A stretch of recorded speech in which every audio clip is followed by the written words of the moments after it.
place and the third seed, excuse me, coming into the elimination rounds.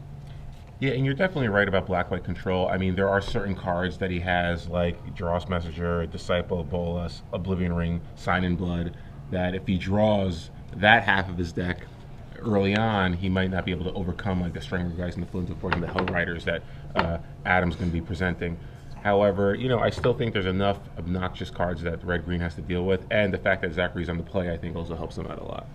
Schulz is going to start from the Orzhov Guildgate. Van Fleet going to very quickly play an Elvish Mystic and pass the turn back. So Mana Acceleration is here. We'll see if Schulz wants to maybe save a removal spell for a better creature like a Hellrider or Gorkline Rampager, or kind of stop the acceleration and take care of the Elvish Mystic. And it looks like Zachary drew a Mutilate for the turn, so he has a Mutilate in his hand. But it looks like his deck can never Mutilate for more than 2 or 3 maybe on turn 3. So here's a turn 2 Domri. Going to look at the top of the deck, see if it's a creature, and it is. Wow. Strangleroot Geist going to go to the grip, so that's a fantastic turn 2 for Van Fleet. Great turn there. Domri very good against a mid-range control deck like Zachary's. And to hit a Stranglegeist off it too, that's another just annoying threat that Zachary has to deal with. Yeah, all the haste creatures are going to be coming here momentarily. You see Schulz has not gone to his turn just yet. Maybe considering killing this Elvish Mystic, but he's just going to take a draw step. He does have a Mutavault in his hand, draws an Isolated Chapel, and I'm kind of with you. The thing that kind of makes it kind of difficult on these black-based control decks that do play Mutilate is that while they do have in Schulz's particular, he has 12 swamps and 4 Goblet Shrines, so 16 swamps. Never seems like they can mutilate for quite enough.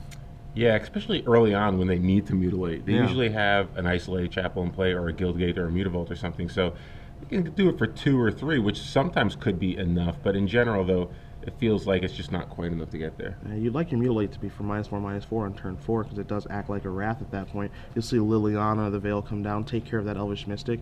Van Fleet's going to untap, still has a Planeswalker of his own in Domri, and we might see him check the top of his deck to begin his turn. But this is a Rootbound Crag, and now we take a look-ski. Yeah, this is a pretty unfortunate situation for Zachary, because he basically just cast a Liliana, but he knows that he's going to face a Stranglegeist potentially this turn, so that Liliana is likely not going to be in play much longer, so it's more or less a 3-mana removal spell. Yeah, if Van Fleet wants to kill it, he certainly has the option. Schulz is fully aware of this, of course, because Domri did reveal Strangleroot Geist. You see Van Fleet considering his options. Looks like he has a Scavenging Ooze in his hand as well, so does he want to take a slower approach? Maybe lets Schulz bring up Liliana to 2, or does he just want to Strangleroot Geist and get this thing out of here? Okay. Yep, and that's exactly what he's going to do. The 2/1 Haster is going to take care of the Planeswalker. Schulz is going to untap his 3 lands. We do know that he has another land in his hand, so getting to 4 won't be tough. And Oblivion Ring, actually a pretty good draw this turn. Yeah, it's a good way to deal with Domri Red right here.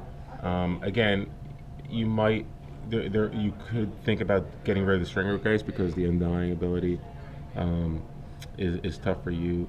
But I think you want to get rid of Domri here. You don't want to have Adam, especially since Adam missed last turn. You don't want him gaining any more advantage than he already has. Yeah, we know the top card is likely to be a land. Of course, Van Fleet does have 3. As far as spells are concerned, he has 3 Mizzy Mortars and 4 Domri, so it could be one of those 6 other cards, but likely to be a land on top. Oblivion Ring is going to take care of that. Here's an Isolated Chapel, and Schulz is going to pass the turn back. You see Van Fleet checking to make sure that Schulz does have a swamp. He just has one, so that Mutilate looking pretty poor right now. And it looks like Adam has at least a Scavenging Ooze and possibly a Thundermaw Hellkite in his hand as well. So he still has some threats that he can present here. But Zachary's not in the worst shape because I believe he does have a Mutilate. But again, right now it's only for 1. Yeah. So not really going to be able to deal with anything.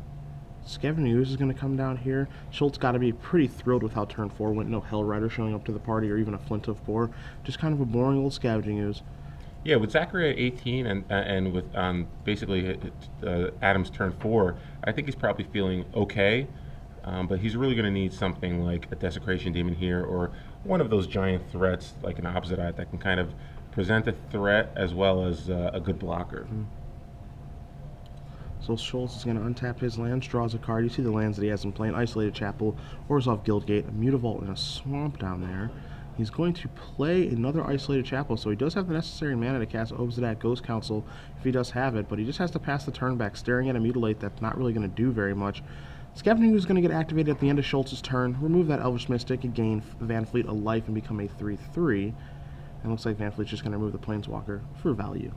In case Tarmogoyf shows up. Yeah, never know.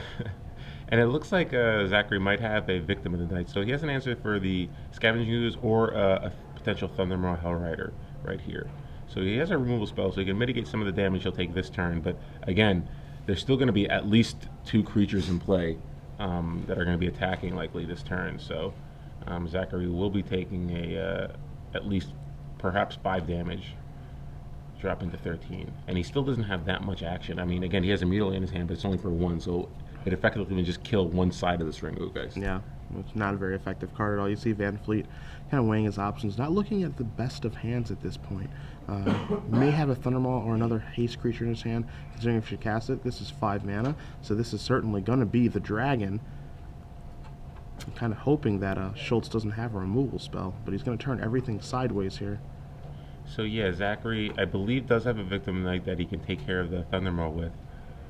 And he'll end up taking 5, dropping to 13. However, Adam's hand, I don't think his hand has that many spells left. I think he just has like 2 lands. So if Zachary can muster some sort of defense here, I think he'll be okay, because he's basically just facing a 3/3, probably a 4/4 once the Thundermaw dies. But again, opposite art or Desecration Demon would be great here.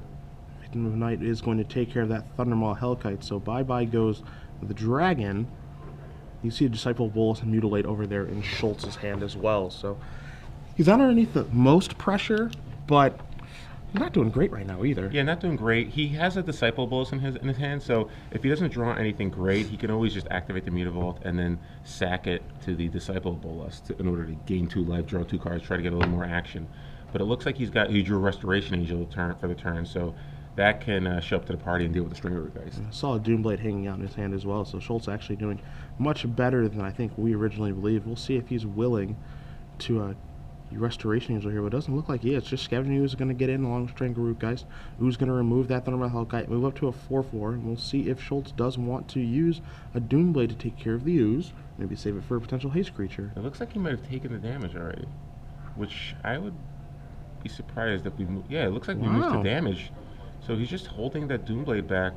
Maybe afraid of Thundermaw or Hellrider. Maybe he's just afraid those are real. But either way, I still imagine that if he did draw a Restoration Angel, why wouldn't that card come down? Yeah, I'm a touch surprised by that, because I did see the Restoration Angel as well, and now here it is. Yeah, why? So that is a little bit surprising there. I mean, I understand that you only deal with one side of the String Root Geist, but you're blocking 2 damage, and it's now you can still kill it next turn. So yeah, I don't see why you wouldn't just cast Restoration Angel as a blocker. Well, Schultz is going to play the Restoration Angel on Van Fleet's end step. Going to go to his turn here. Again, he still does have that Mutilate. Just drew a Swamp for the turn, so Mutilate can be for 2 finally, which is not so bad. Would take care of those 2 R-Relves that Van Fleet did play to empty his hand. Would take care of the front half of Strangler Root Geist as well. Certainly not taking care of that Scavenging Ooze anytime soon, though. But that's, again, if he blocked that Strangler Root Geist last turn, he could Mutilate this turn, kill everything but the Scavenging Ooze, and he still has a Doomblade for that too, which he just hasn't been casting. Now, I can understand trying to be conservative with your Doomblade, because the cards that probably really matter are Thundermaw Hellkite. But again, you already dealt with 1 Thundermaw, and Scavenging Ooze is just going to be very, very big now. Yeah. So you got to start figuring out what your plan is. You got to keep that life total high too. He does have Disciple of Bolas in his hand, but that takes a little bit of assembly and time to get set up. I don't think this is a turn that he wants to cast Disciple, sacrifice that Angel, and then he's just going to have a 2/1 on the battlefield, which is not the best card in this situation. Would just be on chump block duty of the Ooze. But we'll see what Schultz's game plan is going to be over the next couple of turns here. He's sitting at 7, and any haste creature off the top of the deck is going to be pretty good for Van Fleet. Yeah, he's still not in bad shape. If he does have the Doomblade, which I believe he does, he's going to be able to deal with almost all the creatures in the board. Scavenging Ooze undies, so he gets a +1/+1 counter, and he still has a Doomblade. So he can block the Strangler Geist and Doomblade the Scavenging Ooze and still be in pretty good shape, because he has the Disciple in his hand to regain some life and draw some cards. So there's the Mutilate. You're going to see some Scavenging Ooze activations here from Van Fleet. At the end of turn, going to take care of that R-Relf, turn Scavenging Ooze into a 5/5 and up his life total a little bit here. So now Van Fleet's going to be playing kind of off the top of the deck. Wow. And there's a Hellrider. You see him reorganizing his mana. That's a darn good place to start. Now, again, I am surprised that he bothered. He could block and kill the Hellrider. Yeah, I guess like how would you have rather played that turn? Maybe you Doomblade the Scavenging Ooze to start What on the attack step now you take 5 from the scavenging ooze. and go down to 2. Yeah, I don't see. Actually gonna You're go down taking to 6. 1. Yeah, this is so unfortunate because if Zachary blocked the Geist last turn, it would have been attacking. So now you can easily just let the Hellrider resolve and just Doomblade the Scavenging Ooze. And if he attacks with the Hellrider, you just eat it with the Restoration Angel. So, yeah, kind of a terrible turn there for Zachary because now he still has a 6/6 Scavenging Ooze that he has to deal with, and he used all his removal spells. He does have the Disciple Bowl, so he's going to be able to recoup some of that life and draw some cards here if he decides to sacrifice the Restoration Angel, which it looks like he will. Yeah, he's going to start by attacking for 3. Van Fleet going to go down to 21. And you're going to see Disciple post-combat. Might be a little bit of a risk to not leave up one of those Mutavaults, but we'll see, because he does have Victim of Night in his deck. In comes the Disciple. A couple of cards are going to be drawn. A little bit of life going to be gained. You see Liliana, the Veil. So that he hasn't played a land yet. Yeah, he either. hasn't played a land yet, so that was a good draw. He drew the answer for the Scavenging Ooze, so that's all he really needed. Still a little exposed to Hellrider, but at least he has a blocker, so he won't die to it. Yeah, he won't die to Hellrider, but the dragon will kill him in Thundermaw Hellkite. So he's got to fade a draw step at least next turn, but he's not going to play the Liliana. That is a surprise. So it looks like he has an Ultimate Price in his hand and Victim of Night. So that was actually quite a good Disciple Bolas, drawing him basically 3 removal spells, but none of which can kill the Planeswalker that is Domri Rad. Excuse me. So this is great because he's likely going to try to fight here, and then you can perfect response. So that ended up working out perfectly for Zachary. Obviously, not playing the Liliana there because he had the instant speed removal. He was actually just playing around Thundermaw to make sure he doesn't die to that. However, this ended up working out perfectly for him because Adam did draw Domri Raid. He chose to fight to try to get through that last few points of damage. And now Zachary will be able to deal with the Domri with a swing from the Disciple or the Mutavault. Yeah, Domri will provide no advantage here as the fight got blown up by a removal spell. You see Van Fleet's going to probably activate the Scavenging Ooze in some fashion here. This is something that you brought up yesterday. Should he activate the Scavenging Ooze now, or should he leave the creatures in the graveyard for a future Scavenging Ooze? Yeah, I think people, too often, they just don't think about top-decking Scavenging Ooze later in the game and not having creatures to pump it with. They just think about, I have a Scavenging Ooze now, I'll just try to gain some life. But in this kind of matchup, the life really isn't that relevant as much as it is getting more value out of your Scavenging Ooze later on. And in the and so he just does play thankfully one. he had one, so it didn't matter. But again, Zachary does have that Liliana Veil, so he could actually play Liliana, down ticket to force Adam to sacrifice the Scavenging Ooze and then deal with Domri with the Disciple Bolas. Draw step is a Restoration Angel for Schulz. So his deck, his engines are really getting online right now. You see the Liliana in his hand that you mentioned, Osip. That's going to be able to take care of Scavenging Ooze. That looks like what we're going to see. He's got the mana to leave Restoration Angel open as well, where he can blink Disciple Bolas and then sacrifice the Angel to get more life and more cards. Yeah, he's basically just going to be grinding Adam away now. Adam's slowly, but I don't think he's there yet, but Adam's pretty close to being in a Thundermaw or no situation. Yep. Because there's really not much else in his deck that can kind of get out of this situation. Particularly because he has the Liliana now, too. Van Fleet draws a card. It's a Strangleroot Geist. Not the worst draw in the world, but certainly not the best. As we know, there's a Restoration Angel hanging out here, and I think, I think it's time that we probably cast that one. In a perfect world, he would like to blink the Restoration Angel and sacrifice it to the Disciple, but I think it might just be worth picking off that Strangleroot Geist. But maybe not. Maybe you're perfectly fine just leaving it as a 2/1. I don't know. I think you might want to... I think it's reasonable to play Restoration Angel, blink your Disciple, sack the Restoration Angel to Disciple to draw 3 cards, gain 3 life, and then just use your Disciple to block the Strangleroot Geist. Okay. Or it depends on what he's attacking. If he's attacking Liliana, I might just let Liliana go. But I don't know. I kind of like blocking there because you still have a Mutavault that can take care of the other side of Strangleroot Geist. And I think his deck really just wants to draw cards because he doesn't have. I think he just has a Sign and Blood too. So I don't think he wants to cast Sign and Blood until he can get a little more life cushion, which this play would actually provide. All right. So here's Resto. Gonna blink the Disciple. Disciple is going to sacrifice Resto. So draw 3, gain 3 for Schulz. Going to go up to 7. And he can decide now after seeing the cards if he does want to block or not. Dross Messenger among the cards that he did draw off of that. And he is going to trade the front half of Strangleroot Geist with Disciple Bolas. Yeah, and Adam just doesn't have any cards left in his hand, so I like that play a lot simply because you can't go wrong with gaining 3, drawing 3, especially when your opponent has no cards in his hand and you have a Liliana in play. So Schulz going to take a draw step here. Finds a Mutilate. Does have that Sign in Blood that you mentioned as well.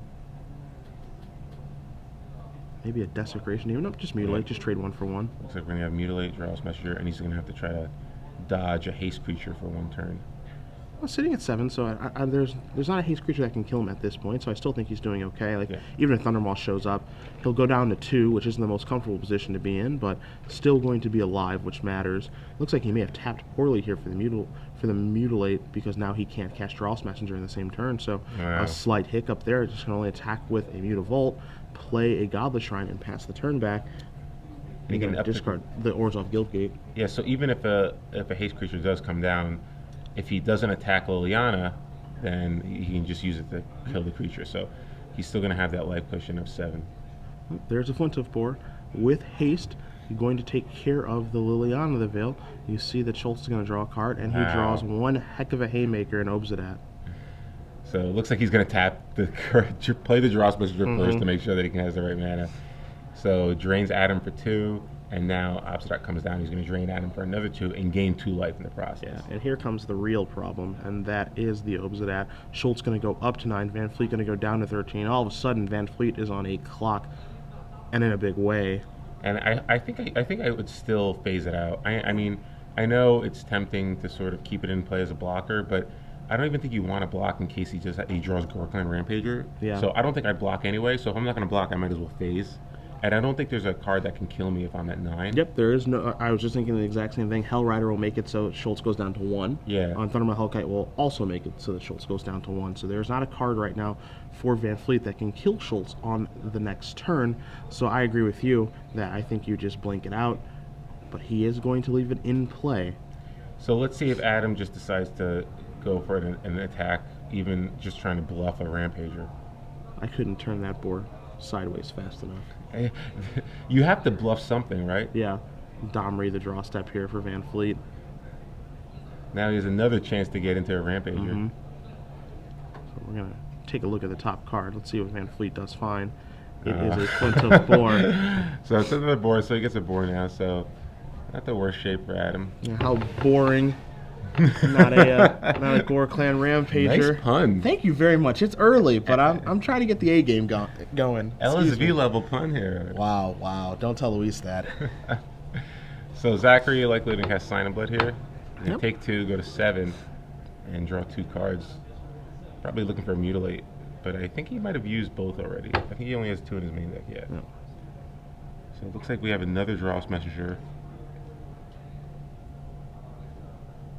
I kind of like attacking with Obsidat then phasing it out, because you have a second Dross Messenger, and you also have a Mutilate that can block, along with the Dross Messenger that you have in play. So, well, now you have 2 Mutavolts. So, yeah, I think I would definitely attack with Obsidat. No fear of the double block? I think it's fine. I mean, if you actually, yeah, you probably don't want to trade. I think you probably just attack with Dross Messenger.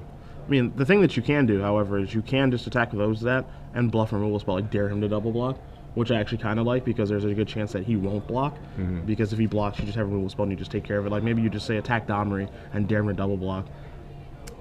Yeah, I like attacking though. I like attacking with something. I mean, either the Obsidat to bluff the removal spell. At this point though, because he cast the spell already, I don't think it's worth it. I think Adam will probably double block. Yeah, but I think it's worth attacking change. with a Dross Messenger.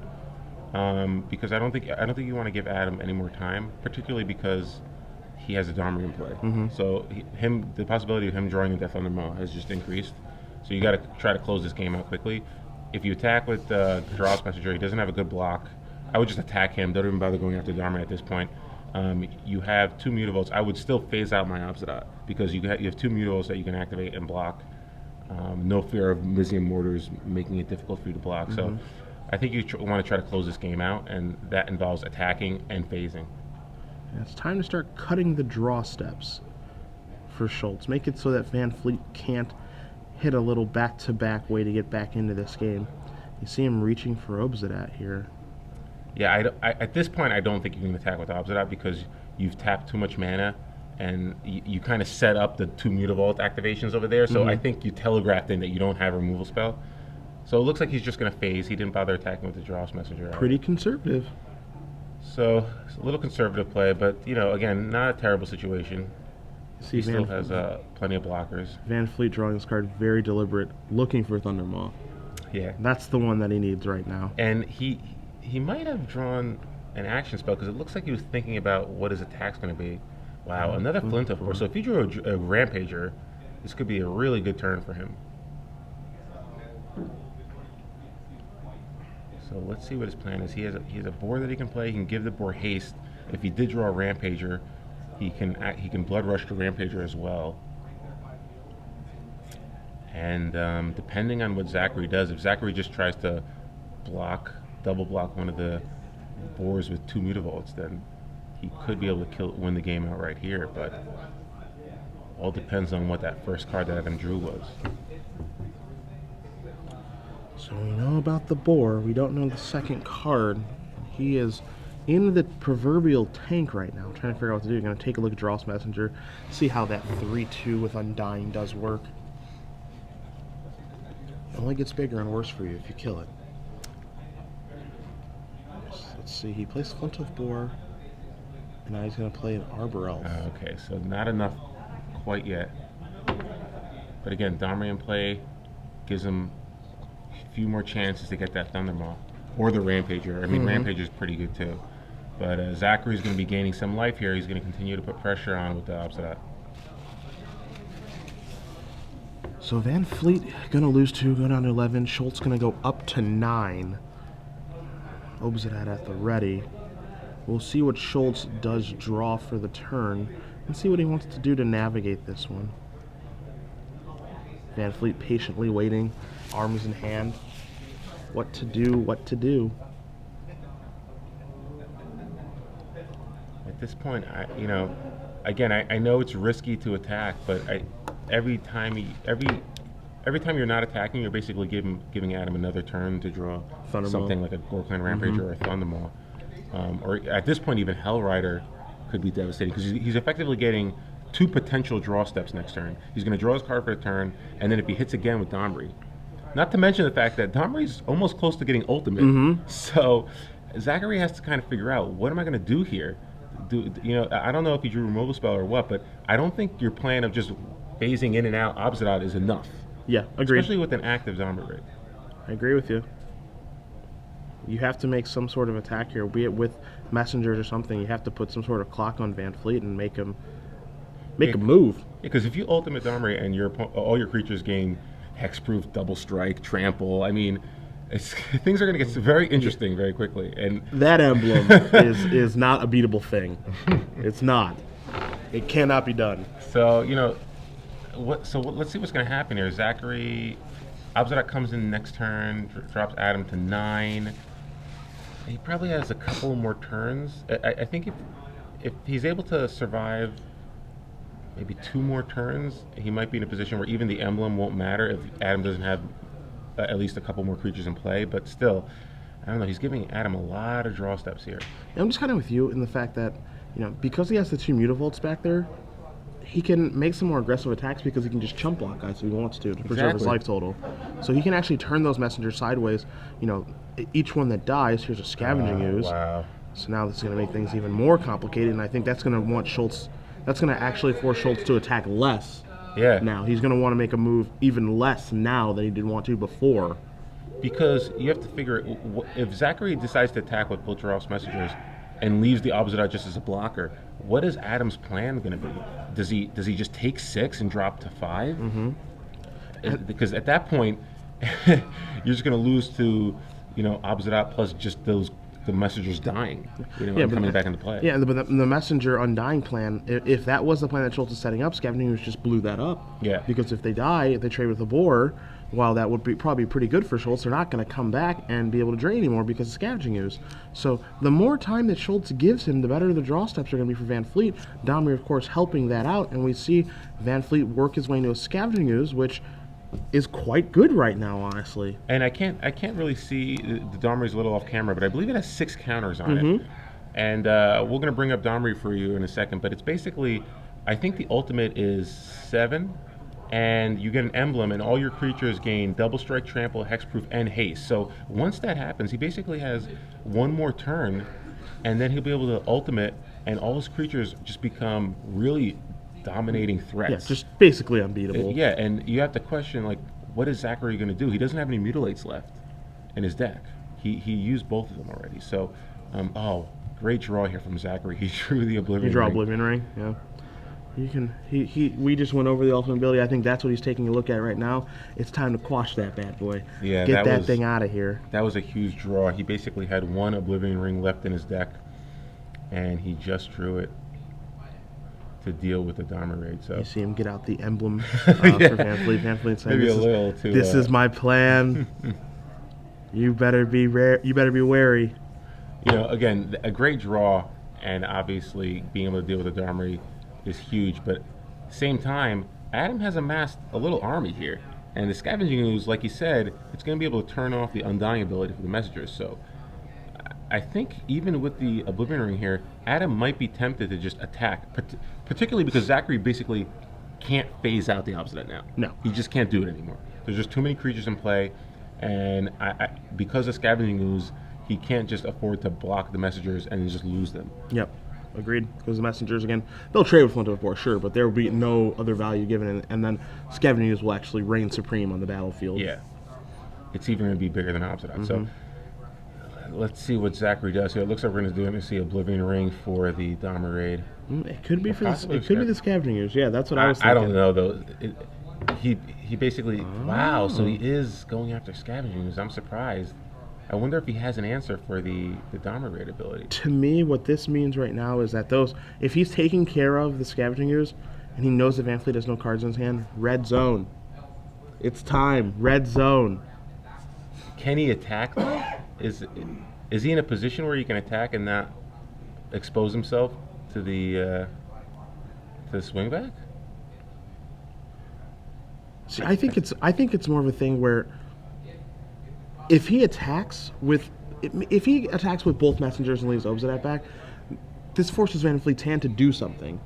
You know, like, he's going to have to analyze the position correctly and think of all the different variables at that point about what Schulz can have in his hand, what he's trying to sculpt. You know, it puts the onus on Van Fleet to actually make a decision, and that's where I want to be as a player. Is I want to have them guessing on what to do and what to be concerned about and what to play around. But let's put it this way: if Zachary decides to just attack with the Draws Messenger to Dharma, I'm like, okay, fine. Just I down lose to 3 3. counters. Yeah, I'm still ticking it up and trying to dig for Rampager. I want to go. You just lost a blocker. Yeah, I want to go the life total. Yeah, and you can't phase out your Obsidians anymore. So, yeah, I mean, I don't know. I think he's okay with this. I don't think he's. Maybe you want to block and try to get to ultimate, but if you keep losing your creatures, the ultimate ability I don't think is as effective. So it looks like he's just going to chump off with Arbor Elf. I like that play. You force Zachary to be a little more aggressive next turn. So let's see what happens here. So Adam's going to untap. Zachary doesn't have any other plays.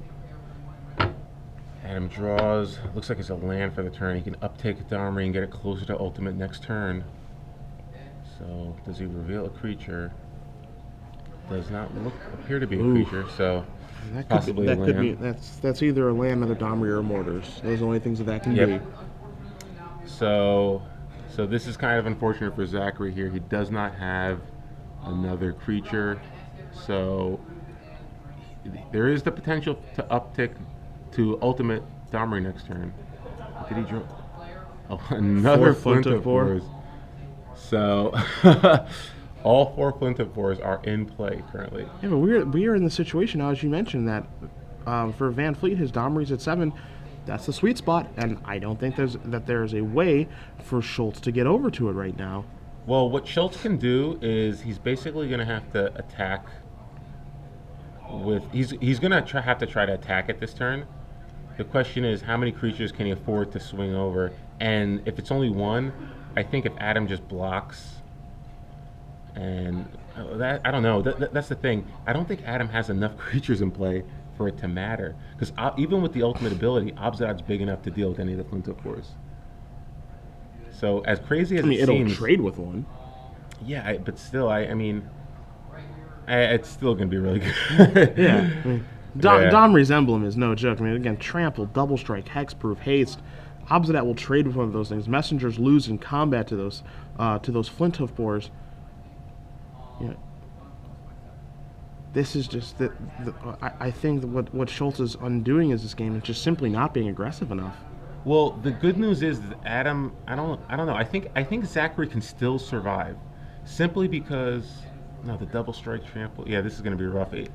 It's Adam. Zachary needs a removal spell here. He's going to have to force the. Yeah, it looks like he's going to have to. See now he's got to start attacking, and the other thing too is now he's going after Domri, and this gives Van Fleet the decisions now. That's where I don't want to be. That's part of the reason I just wanted to start attacking Van Fleet and make it so that he has to actually care about his life total, because now Domri's high. Now Van Fleet can decide: do I want to block? Do I not want to block? Now I have the decisions. Yeah, I think Adam's fine with just going down to one counter on Domri and just upticking again. You have 4 attackers. Obviously, the creature on top, the spell on top of your deck isn't a creature, but you'll get another chance by uptaking Domri. So I think if he draws Hellrider or Thundermaw, he's still in good shape. I would be very surprised if he did not block with both boars. I really, really would be. When you have the opportunity at a Domri emblem, and especially when your opponent doesn't Oblivion Ring it. No, but they have the opportunity. Let's say I don't think he can though. Let's say he does that. You lose both your boars. Both the messengers die, and they come back into play as 4/3s. You drain them for 4, dropping to 6. You still have an Obsidian in play and 2 mutables that you have to contend with. There's not a creature on top of your deck. Let's say you do the emblem next turn. You just have 2 boars to attack with. That's it. What if it's a Mortars? What if it's a Mortars? So he goes down to 4. It's still only 12 damage though, and he's at 13. So I think you could just wave out your Obsidian and you just kill Adam.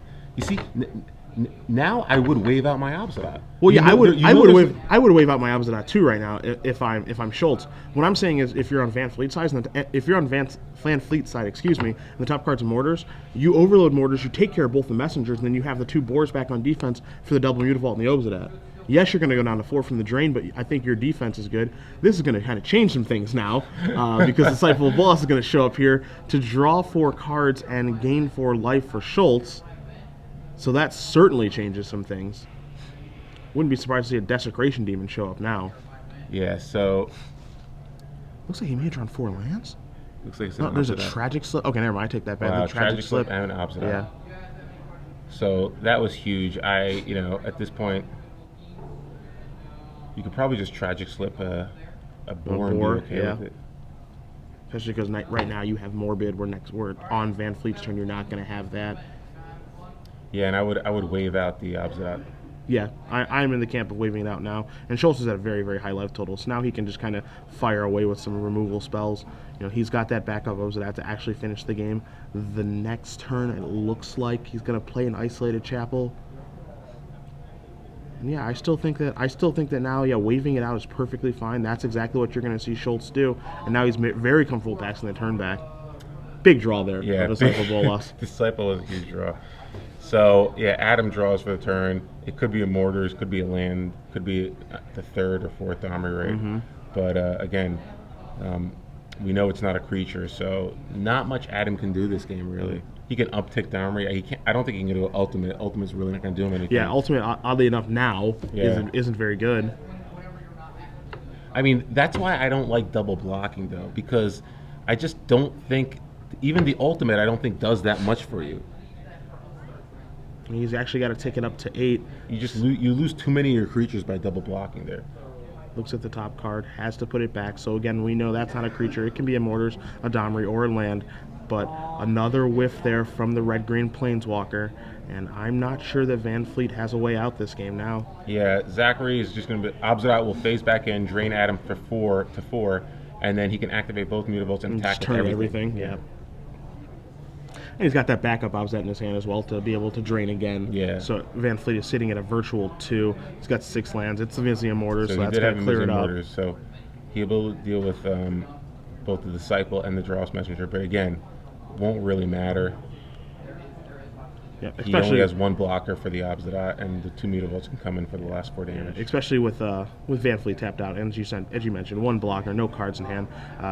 Schulz is looking just an onboard kill here, as long as he doesn't forget about those Mutavaults, and he's reaching very quickly, and he is going to attack. So Zachary Schulz is going to win game number 1 over Adam Van Fleet. Black-white control up a game against red-green aggro. I didn't expect it to go that long.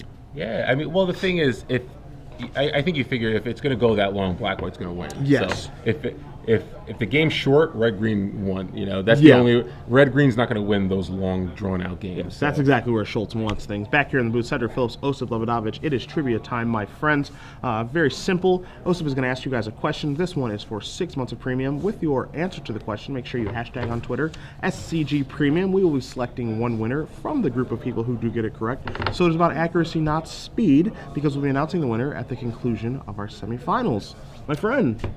Okay, so the red-green deck, Adam Van Fleet's red-green deck that we saw, very popular deck, plays Hellrider, Thundermoke, Hellkite, came onto the scene, I'd say about a month ago during World Championship. Name the player and Star City Games writer and Hall of Famer who made that deck popular. One of 2 men who read for Star City Games with just fantastic hair. Fantastic hair, yeah. Really good, really good. So if you're able to name that writer with fantastic hair who created this red-green aggro deck, hashtag your answer with the hashtag SCG Premium on Twitter. Again, we will select one winner from the group of winners at the conclusion of the semifinals. So again, it is about accuracy, not speed, as we do move back to the match at hand between Mr. Van Fleet and Mr. Schulz. Black-white control, red-green aggro. We'll take a look at Van Fleet's sideboard first, see what he can do to kind of help out here. He's got 4 Burning Earths, but they're not great in this matchup, even though you take a look at the mana base for Schultz's deck. He's got 4, 8, 9, 10, 12, 13 non-basics and 12 basics. Would you Burning Earth here? I would bring in Burning Earth, yeah. Frankly, I think you need something to kind of close the games out, because it's one of those situations where Zachary just has so much removal, so you're going to have to figure that your creatures aren't going to be able to get the job done. So it's going to be one of those situations where you're probably going to get him down to 8 or 6, and then you want something that can kind of close it out. Burning Earth isn't necessarily a fireball, but it can be kind of a pseudo fireball. Okay. So I kind of like Burning Earth because it'll kind of chip away at his life total, do 2 here, 3 there, but it has the potential to do a lot of damage. Mm-hmm. So especially with Adam on the play now, I like being able to go like turn 1 guy, turn 2 guy, turn 3 guy, turn 4 Burning Earth, Sure. And I just think it's going to be too difficult for Zachary to even if he has removal spells for the creatures, if he's taking damage every time, in combination with the haste creatures that Adam can present, I think Burning Earth is actually reasonable in this matchup. Take a look at 2 Zealous Conscripts in the sideboard. A lot of good targets. Desecration Demon, Obsidat. Depending on the situation, I think those are certainly going to come in. 1 Rurik Thar, pretty expensive card. If Van Fleet is able to get online, I think it'll actually be good, but I'm not sure if he's going to want to sideboard then. Pillar Flame, 2 copies of Flames of the Firebrand, 2 Chandra Pyromaster, and 3 Volcanic Strength. Of those cards, I like Chandra actually quite a bit. If we're going to get into kind of a drawn-out game like we just saw in the last one, obviously that's not Van Fleet's goal, but the card advantage that the Pyromaster can provide, I think, can actually lead to a win. Yeah, basically, I think it comes down to whether or not he wants Burning Earth. If he decides to go with Burning Earth, I think he probably has to board out his Domri raids. Okay. So the only thing that would make me think that he's not going to bring in the Burning Earth because of how good Domri was in this matchup. Okay. Because I don't think you want to have both Domri and Burning Earth in your deck. It's just too many, especially because what else are you going to cut? I mean, I think you want the Rurik Thar. Okay. I think you want the Chandras too. So I don't think you can afford to board in 6 Burning Earth and Chandra into your deck and still have Domri raid, because Domri just won't be as effective. So I think, given how good Domri is in this matchup, he's probably going to want to just bring in 2 Chandra Pyromaster and the 1 Rurik Thar for maybe the 3 Mizium Mortars. Okay. Don't think you really need Mizium Mortars in this matchup. Yeah, me either. Not that great. So I could see boarding those 3 out. Again, maybe he wants to cut down and shave some of the numbers of the creatures that he has, but I just don't see it. I think there's not that many cards he can afford to board out. Sure. It really usually comes down to, do I board out my Domris or do I board out my Mizium Mortars? And it's sort of some combination of that. We'll take a look at Schultz's sideboard here on the screen. 2 Pithing Needle, 2 Ratchet Bomb, a Dross Messenger, Lifebane Zombie, 1 Vampire Nighthawk, 1 Blind Obedience, which I think is certainly going to be joining us, 2 Wonderworld Connections, a Liliana the Veil, 3 Duress, and an additional Mutilate. What do we like here? I definitely like the Mutilate. It gives him a way to sort of deal with those draws of Flint of 4, Elvish Mystic, and into Hellrider. I also like the Blind Obedience, obviously. That card's very effective in this matchup, along with the Vampire Nighthawk. I think Life Bane Zombie is probably not good enough, and Ratchet Bomb, I think it's worth bringing in Ratchet Bomb just because it's another way to potentially deal with Domri. So I like the Ratchet Bomb, I like the Mutilate, and I like the Vampire Nighthawk and the Blind Obedience. So that's 5 cards. And as far as in his main deck, he's got 3 copies of Draw Messenger. That's probably not that great in this matchup simply because you're on the draw and it comes into play tap. So don't think you can afford to play it on turn 3. And it obviously gets worse after that. I also think you can shave some of the Sign and Bloods. Don't know if you need 4 Sign and Bloods in your deck after board. So I kind of like taking out 3 Messengers and 2 Sign and Bloods for another Nighthawk, another Blind Obedience, and some of the Ratchet Bombs and Mutilate. All right, we are informed our other match is over. Naya, it's What? on fire. Andrew Jessup does win at 2-1 over Mario Diliberto. So the Naya player will be playing the winner of this matchup between Red Green Aggro and Black White Controller. You guys can't see it at home, but Osip has a giant smile on his face. Well, Jessup is playing the best deck in the format, yes. so it's only natural that he would end up winning and making it to the finals. Certainly has not lost a match yet this weekend. Not a match. He is your number 1 seed. Not sure why more people don't employ this strategy. Yeah, don't play Naya. Go ahead. Be my guest. So I think Jessup clearly rooting for Adam to win this match. I think Naya would much rather play against Red Green Aggro than Black White Control. But either way, I think Naya's in good shape against either of these decks. Well, the best deck doesn't lose. The best deck just doesn't lose. Yeah. Of the 2 matchups, and Brian Kibler even admitted this in one of his articles last month. Naya is a great way to go about beating Red Green Control. I mean, just look at the 2 decks, bigger creatures.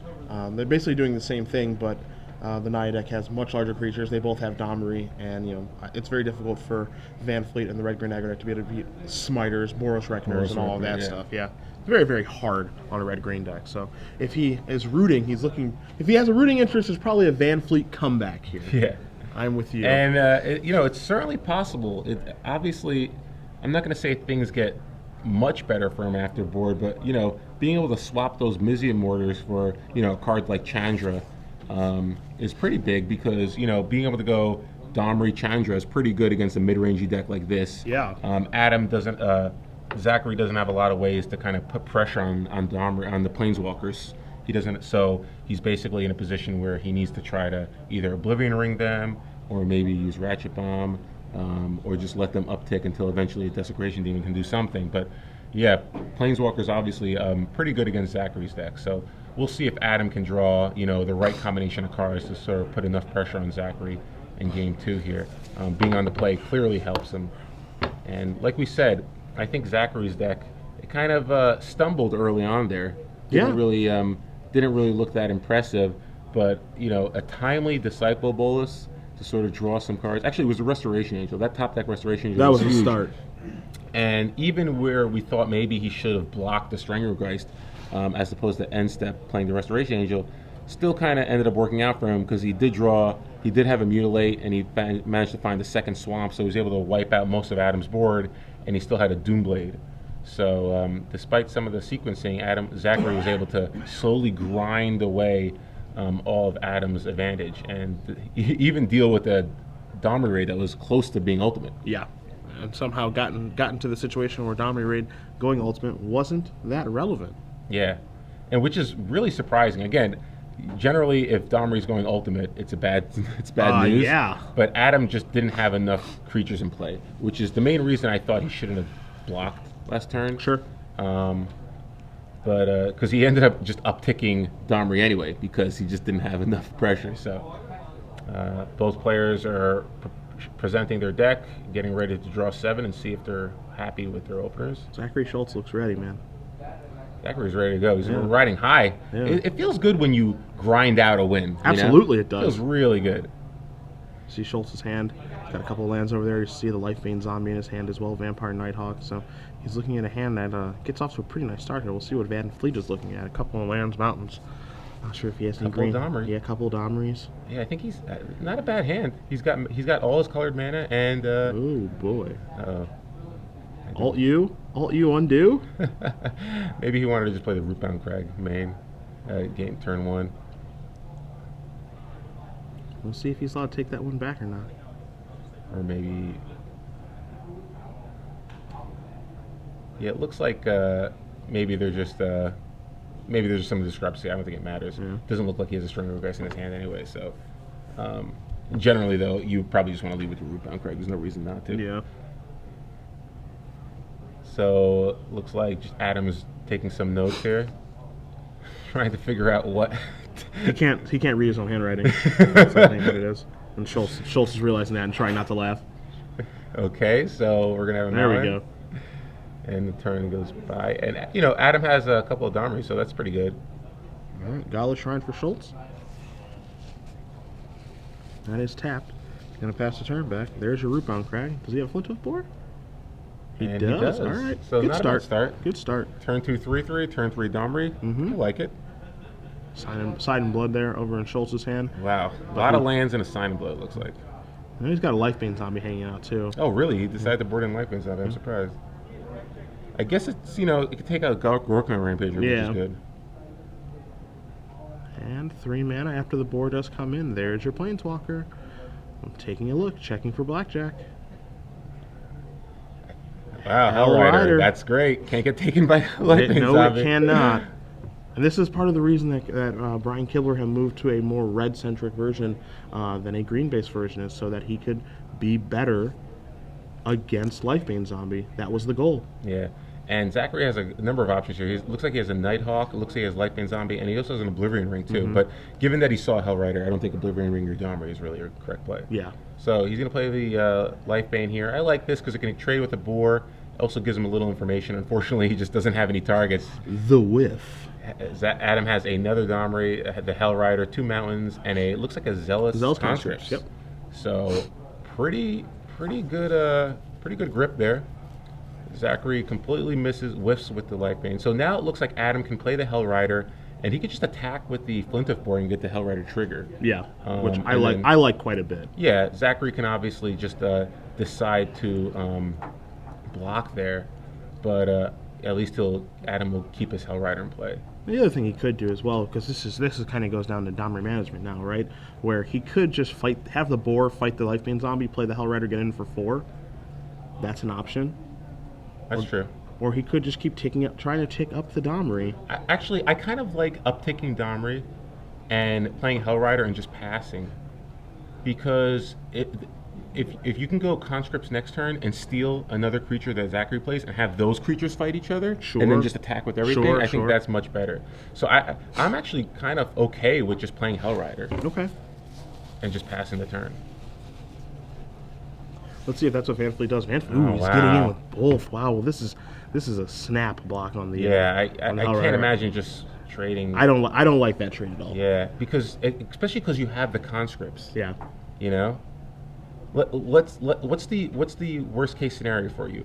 If Zachary plays a Mutilate, that's obviously very bad, but at least you still have a Domri in play, you still have a conscript in your hand, and I don't think that's the worst thing for you. But best case scenario, Zachary just plays another creature and just passes. Then you can steal it and fight those two, basically 2 for 1ing Zachary, and then attacking with both your 3/3s. Yeah, and dealing in a total of 8. Just really undervaluing Hellrider at this stage in the game. That's just one of your best threats. It's not, if not the best threat that you currently have. But still, Adam in a pretty good shape. He's still got that Domri ticking up. Zachary, though, does have a Tragic Slip, and we know he still has a Nighthawk as well as an Oblivion Ring. So looks like Nighthawk's probably the best play here, because even if Domri tries to fight the Nighthawk with one of his creatures, it won't really matter because Nighthawk does have Death Touch, so that does impact it. All right, well, there is the 2/3 flying Death Touch lifelink. So are we just going to see conscripts come down, steal it, and attack for 8? You think that's the best use of that card right now? I'm not sure. I'm not sure if it gets any better. Well, I would uptick Domri to get some a little more information. But yeah, with Domri at 6, I kind of like just trying to get Zachary as low as possible, because then you're in a position where if you're Zachary, you can't really try to attack Domri. You're gonna have to deal with it eventually because it's very close to ultimate. So if you waste the time Oblivion Ring it, I don't know. I think it's worth it. You definitely uptick. I think you uptick Domri first, gain a little more information. Let's see what you got. A boar. Wow. So now I could see playing a boar and just swinging. maybe trying to get a little more value. See, I don't know. The thing is, like, I don't think you want to be too greedy with the conscripts, because let's say, or excuse me, yeah, you don't want to be too greedy with the conscripts. I think you want to take the opportunity, because let's say on the following turn, he Oblivion Rings the Domri. You can play Flint of Boar and Domri in the same turn, assuming that he has the mana to do so. He can play Boar, give it haste, play Domri, take it up, and rebuild that way. I mean, one thing that you don't want to do is like hope for best case scenario with conscripts, which is, yeah, he's going to play Desecration Demon, I'm going to take it and punch him in the face with it. I think that, maximizing your mana on this turn ends up working out a lot better. Yeah, I would have preferred the conscripts, but because I mean, obviously Adam can't know that Zach has the Tragic Slip, but again, you have to think, if he does have a Tragic Slip, this is a pretty bad situation. Yeah, it's certainly one that you can play around. Yeah. You can only put him on one card when he has one swamp open. It's Tragic Slip or Bust, so you can play accordingly around that card. It looks like Schulz did not block, though. He takes all of the damage, so valuing his Nighthawk very high. So is his plan to just try to use Nighthawk to attack Domri? Because he knows Adam has a Conscripts in his hand, so I'm surprised that he would just take 6 there. Because now he can't even. Now there's no Morbid Trigger even, so he can't even. I would. If I was Zachary, why wouldn't you want to just use your Nighthawk to block the Flintiff Boar? You'll take 3, but you're gaining 2, and then you can use the Tragic Slip to deal with the other Flintiff Boar, and then just Oblivion Ring Domri. Yeah, like you, I'm a little bit surprised by that. So Zachary draws a Restoration Angel. Not a bad draw here. He can attack Domri and then play Restoration Angel to blink his Vampire Nighthawk. Yeah, things get ugly then. Also, Restoration Angel is going to brick a Zell's Conscripts. Yep. If that's the plan. So Restoration Angel, a fantastic draw. So I think Adam's definitely going to regret not using the Conscripts earlier. Yeah, it'll brick a fight too, if that's what Van Fleet was maybe setting up.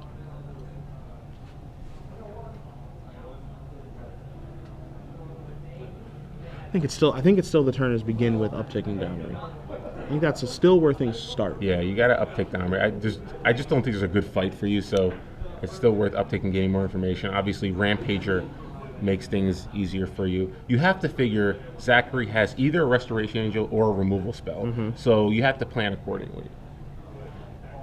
It's really the only 2 things you can have. Yeah, a Restoration Angel or perhaps double removal spell. And the fact that he attacked makes me think it's a Restoration Angel. Yep.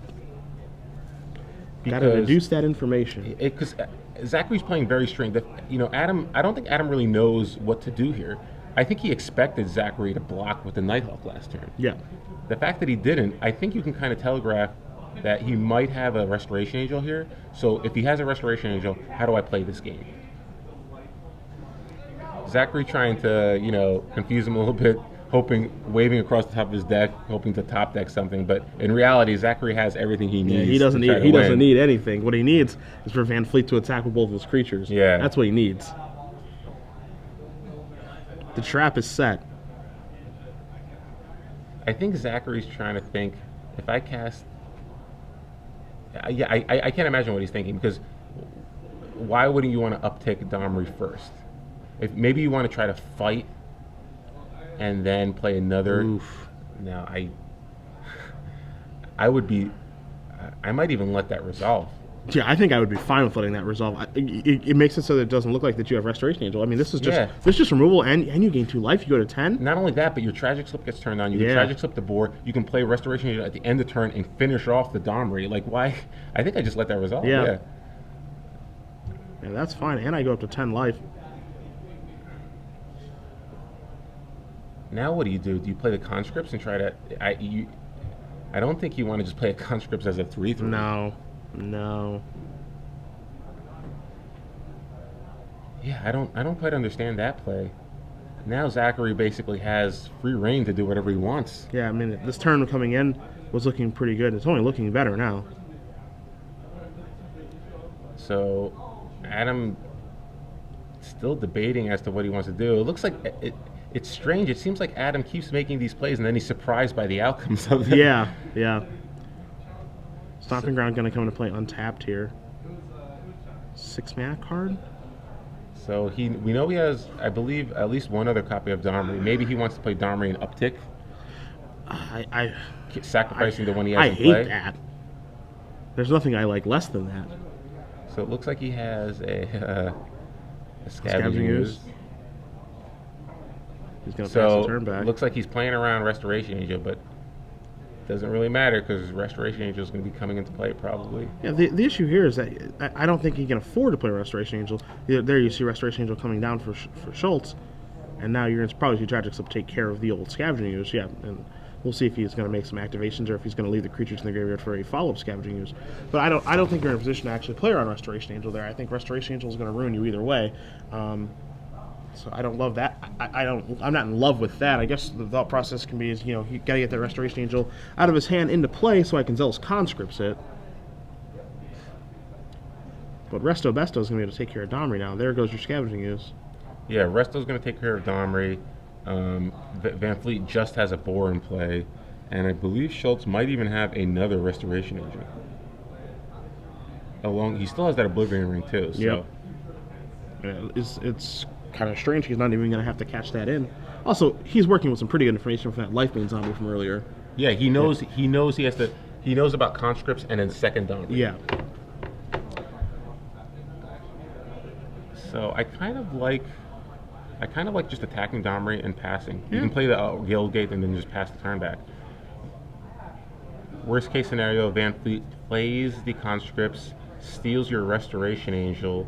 You can't blink it with the second that you have in your hand because the Angel says non-Angel creature. So, but you can still play your Angel, eat up the Boar or the conscripts. You take 6, you drop to 4, but you've effectively dealt with one of the creatures that Zachary has in play, or Adam has in play. But a good draw from Van Fleet here. He has a Mizium Mortars, so he can play a conscripts here, steal their Restoration Angel, attack with everything.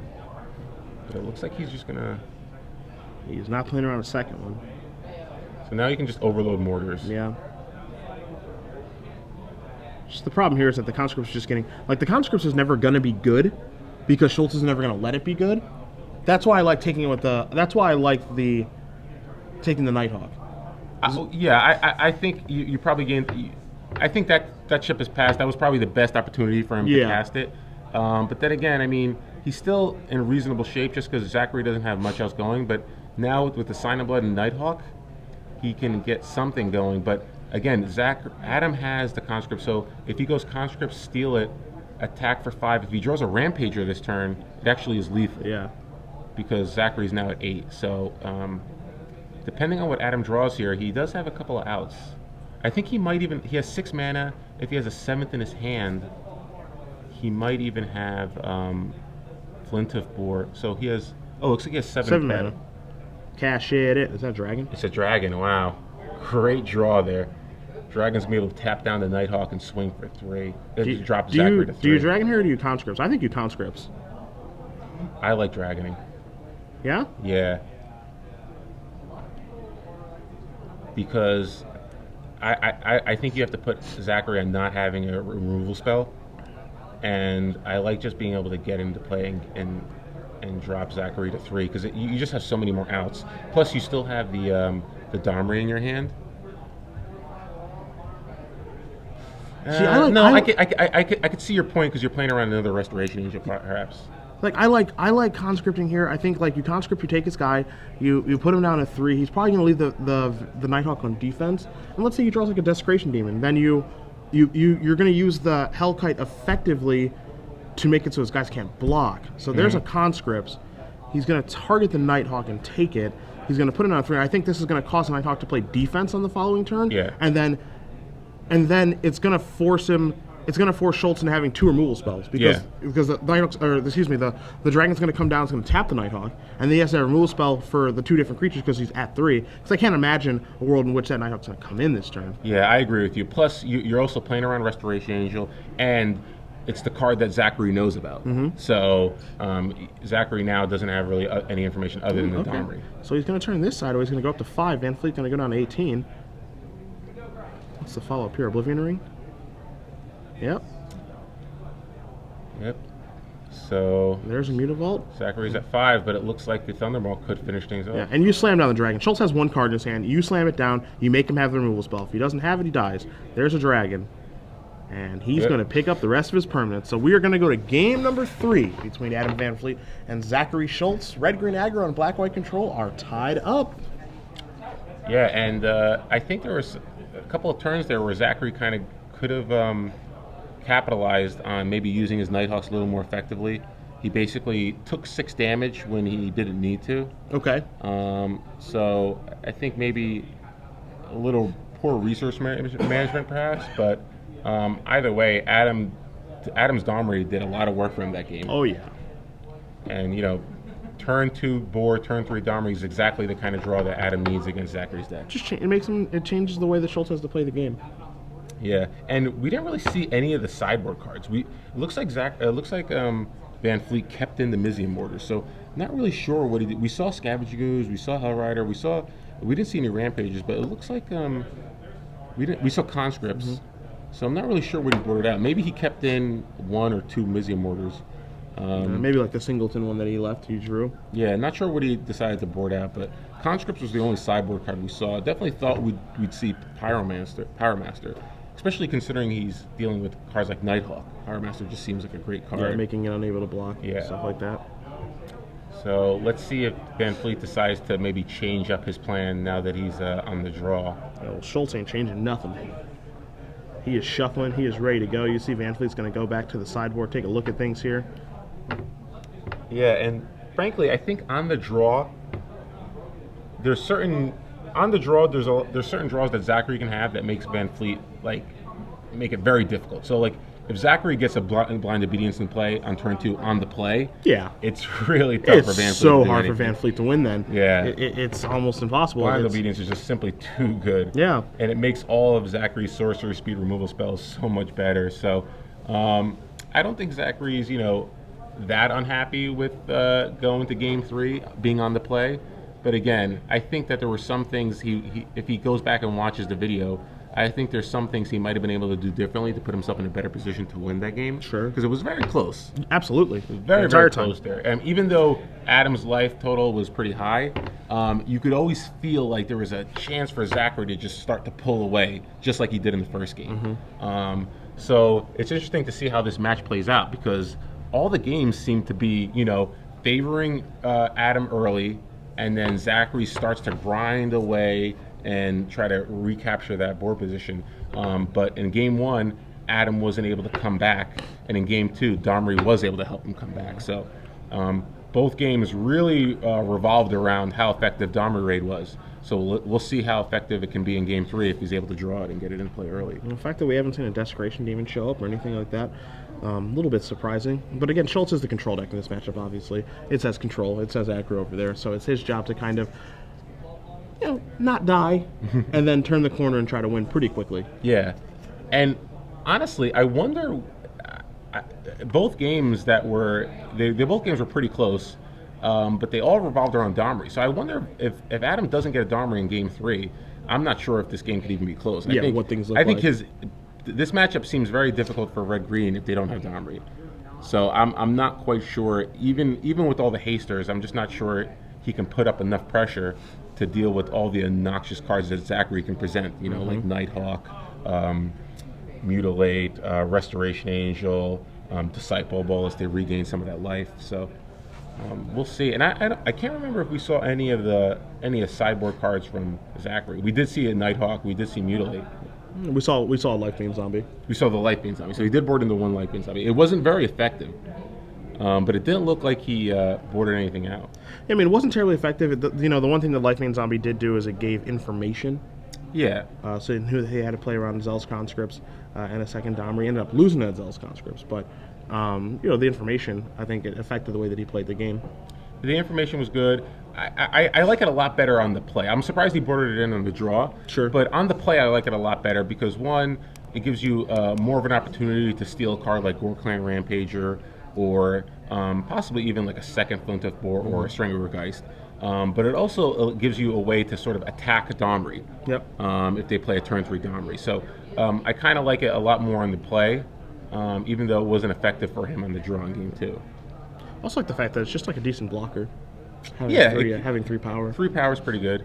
Adam doesn't have a lot of targeted removal. and even if he uses Domri to fight it, it's pretty much going to trade with most of his creatures. So both players still shuffling up. Zachary obviously going to be on the play this game, and I'm not sure if he decided to board in the Ratchet Bombs or not, but yeah, it looks like Lightbane Zombie, the second copy of Blind Obedience, the third Vampire Nighthawk, the fourth Vampire Nighthawk rather, and maybe that third Mutilate too. So, but he did keep in Sign and Blood, at least some number of them. Yeah. So we'll have Schulz in the play, which is a good place to be. I know that Jessup was probably pumping the fist that eventually was able to pull out that second game. Yeah, I would think so. Yeah, if I was Naya, I'd be praying for Red-Green Aggro to win. Not just because it's a good matchup, because I'm on the play too. Domri Naya is going to be on the play no matter what, because Jessup is the number one seed. So to be playing Naya on the play against Red-Green Aggro is a really good place to be. It is happy Jojo. Happy Jojo in the finals of an Open. Yep. All right, Van Fleet decides he is good to go, as is Schulz. And we will have Game 3 underway here momentarily, as both players are going to take a look at their opening hands. See a Mutavault, you see a couple lands. I think we might have a Sign and Blood over there too for Schulz, maybe a Ratchet Bomb. And we're going to add 2 more cards to that hand. Yeah, Zachary, that hand was just too non-interactive. It's not where you want to be against a Red-Green Aggro deck. There are some decks where you can keep a hand of like Sign and Blood and land, like particularly like maybe a control matchup, but you can't afford to keep that against Red-Green Aggro. Yeah, not this one. You were looking for interaction early and often. So Van Fleet keeps his opening 7, and Schulz forced to go down to 6. Again, a card like Disciple of Bolas can help mitigate some of the mulliganing that Zachary's deck has to deal with, but similar to Jund, it's not one of those decks that really can afford to go down very few cards. I mean, there's some decks that mulligan well. This deck does not seem like one of those decks that mulligan well. You beat me to it, actually. This does not seem like a deck that mulligans very well at all. If you go past 6, I find it's going to be very difficult to win. Yeah, and obviously saying that seems obvious, but there are some decks that are fine, but most of them play islands, Yeah. Wow, And so Zachary forced to go down to 5 go. now. Yeah, that's, it's unfortunate because both the first game and the second game were really close matches. So I'm not gonna call this one just yet. I'm not gonna throw in the Oh, towel, no. but it's gonna be difficult. hey, 3 lands, Blind Obedience, and Vampire Nighthawk are fine. Yeah, that's perfectly actually quite a good reasonable start. opener. Yeah. He doesn't need much. It's funny because Blind Obedience would do an insane job at undoing a mulligan, like in this matchup. Yeah. Yeah, it would do a nice job of undoing a mulligan. It really accounts for. It feels like 2 or 3 cards in this matchup, just making all those haste creatures so much slower, not having to worry about getting punched in the face by a Hellrider so much or a Flint of 4. Yeah, especially on the play. Yeah. The question is Van Fleet going to be able to have a Domri here? I still think Domri is going to be one of the key cards here because, especially if Zachary does have a Blind Obedience. I think Domri is probably the only way that Red-Green can kind of beat a Blind Obedience. 2. So it looks like he has at least 1 land. He's got 2 lands, 4. All right, so he's Not got bad. he's got a Godless Shrine, he's got a Swamp. He's got a Nighthawk too. Yeah, he's So got not a bad Restoration Angel. He's got cards he can play with. Yeah, not a bad 5-card hand. He's got a removal spell, he's got a Nighthawk, and he's got a Restoration Agent and 2 lands. So if he draws a 3rd land, I think he's in reasonable shape. And Van Fleet starting off with a Mountain on a green land, so got to be pretty happy about that. So there's a Mutilate, another removal spell, but again, needs that mana. There's a Rootbound crack. So green mana here for Van Fleet. So it looks like we're going to have, an Ooze. So I think it's a little bit better than a... Oh, All right. slams that All Blind right. Obedience. If it's not going to be a land, that's a good place to be. Yeah, not the worst thing. So Scavenging Ooze on Adam's side of the board doesn't have double green currently. So Zachary doesn't have to fear a Stringer of Ice yet. But it looks like we're going to see... Tap creature, most likely. Yeah, another Scavenging Scavenging Ooze. Ooze. So Nighthawk, if it can come down here, would be huge.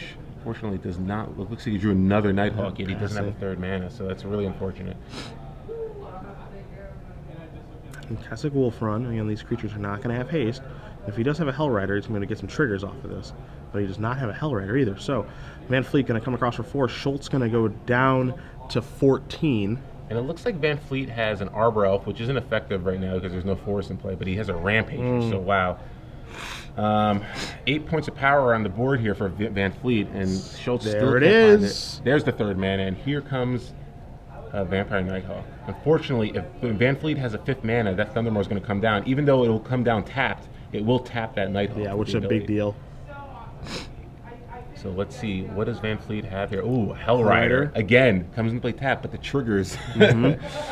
So while Blind Obedience is stemming some of the bleeding, it just, Schulz stumbled on mana too much for it to matter.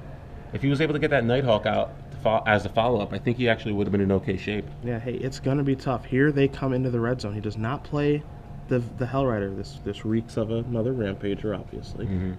But, I mean, there's nothing Schulz can do. No, he has to block. he's priced in the block. The question is just which creature do you block? Yeah, and I think it's okay. I think you probably block the Rampager, to be honest, because he has that Mutilate. So I think if he draws like an Isolated Chapel, he could still mutilate the board. Well, to be fair, Ooze will be able to remove the Rampager. Yeah, Become but- 3/3. Oh, there's a Godless Shrine. Never mind. There's a But yeah, Godless he Shrine. only has 1 green, I think, in play. So, yeah, he'll only be able to remove 1 creature. So if he draws a Mutavault or an Isolated Chapel, then he'll be able to actually wipe away the board here. So Schulz ends up taking 3 there, and now here is... that is very Yeah, strange. because the trigger would have happened still, right? So surprised he did it post-combat. Boy, if Schulz draws a land this turn. Isolate oh Chapel, my let's goodness, go. if Schulz draws a land. Oh, no! Orzhov Guildgate. Oh, Not no. oh, that would have been such a blowout if he drew the land. All right, well, there's an Oblivion Ring to take care of the Hellrider. Wow, are we going to see the 5th mana for the Thundermaw here? Yeah, it looks like the Thundermaw is going to be able to come down. But it'll be Again, tapped. it'll be tapped, but it will survive the potential Mutilate next turn. So Zachary now is likely going to drop to 7 after this attack, and then Thundermaw likely comes down, perhaps. And I gotta say, Adam basically missed 3 points of damage last turn, correct? So Zachary would have been at 4 after this attack, and Thundermaw would have been lethal next turn. But now it looks like Zachary might actually survive another turn if he's able to mutilate, and Thundermaw does come down. So there is your Thundermaw Hellkite. Schulz is going to go down to 7 from the double Scavenging Ooze attack. Schulz is going to quickly untap. Would not be surprised if we saw the Mutilate take care of those oozes. There's an Isolated Chapel. Not on time. How unlucky that Isolated Chapel wasn't above the guild gate. Yes. Now, don't forget one thing here as well, is that the Extort triggers on Blind Obedience could end up mattering this game, because he does have a 5th land now, so he can Mutilate and gain life and go up to 8 and then down to 3. Now, there's a Kessig Wolf Run in play among Van Fleet's lands, but... So he'll be able to Wolf Run for 2 at least. But yeah, if he draws land, it would be lethal. But if he draws a land, it's lethal. But Schulz can play the Isolated Chapel. He can Mutilate and Extort for 1, bring himself up to 8. So he can survive if Van Fleet doesn't have another mana. Yes. But I think the question is does Schulz have a better play? I don't believe he does. I don't think he does either. You're going to see him tap format. He's going to play Nighthawk and Extort. How much better is that versus Mutilating? So he goes up to 8, but I don't know if that's enough, though. Because he can just give Trample to anything that gets blocked, right? Draws a land. So I guess it didn't matter anyway, because he did draw the 6 mana. So the Thundermaw would have been lethal no matter what. This is interesting here. So I think he's going to survive it. So let's say everything attacks. The biggest guy that you block is the Thundermaw. Thundermaw gets +3/+0, so it becomes an 8. 8 minus 3 is 5, 6, 7, 8, So 9. you gain 2. And You go to 1. Yeah, so you go to 1, so you will survive. No trample. No trample. Whoa. Wow. So what are we gonna have here? Is this Rurik Thar? Rurik Ta. Rurik Ta, the Unbowed. I see. Yes. You are powerful, Rurik Ta. This makes a little more sense now. This makes a little more Yes, sense. so Schulz is going to draw a card. So Schulz draws his card for the turn. He can cast Mutilate, but that won't do anything. He can play a Restoration Angel to block. The Rurik Thar has to attack each turn. So he can play the Restoration Angel. He can Extort for 1, go up to 7. He'll have to block the Rurik Thar. and he could take +3. So it looks like he's dead no matter what. Yeah. Because the Keswick Wolf Run can target one of the Scavenging Oozes for +3, which will be 7 total damage. So, yep, that's Schulz game. comes to the conclusion, and that is it. So Adam Van Fleet is moving on to the finals, defeating Zachary Schulz, who put up a pretty good effort on that mulligan to 5. But Red Green Aggro is moving on to face Domri Naya in the finals. It was, if it was not